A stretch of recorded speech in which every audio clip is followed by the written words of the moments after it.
மேஷ ராசியில ராகு இருக்காருன்னா, மேஷ லக்னக்காரங்களுக்கு அது 1ஆம் இடமா அமைஞ்சிரும். சரிங்களா? மேஷ லக்னத்தில யாரெல்லாம் பிறந்து அவங்களுக்கு லக்னத்திலேயே ராகு இருக்காரோ, இங்க பாருங்க லக்னத்தில் ராகு அமர்வதுங்கிறது ஒரு சில நிலையில ரொம்ப சூப்பர். அது என்னன்னா, என்ன ஒரு சிந்தனைய குடுத்தாலும் பெருசு பெருசா குடுத்துருங்க.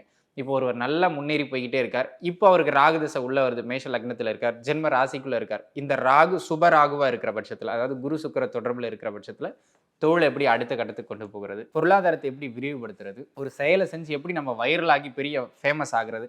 அப்படிங்கிற எல்லா எண்ணத்தையும் கொடுத்துரும். சரிங்களா? மேக்ஸிமம் ஜென்ம ராசியில, ஜென்ம லக்னத்தில ராகு அமர்ந்த ஒருவர், அந்த ராகு சுப ராகுவான அந்த தசையில எப்படி சொல்றதுங்க? தன்னை வந்து இம்ப்ளிமெண்ட் பண்ணிருவார்.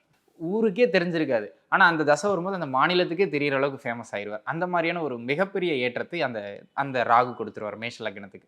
அதேபோல் அந்த குரு சுக்கிரனோட தொடர்புல இருக்கும்போது பார்த்தீங்கன்னா, பெருசா கஷ்டப்பட மாட்டாங்க. ஆனா நல்ல இன்கம் வரும். சரிங்களா?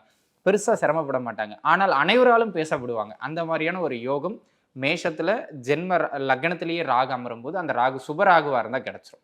Ananya's Nana Nani Homes, a paradise for senior citizens.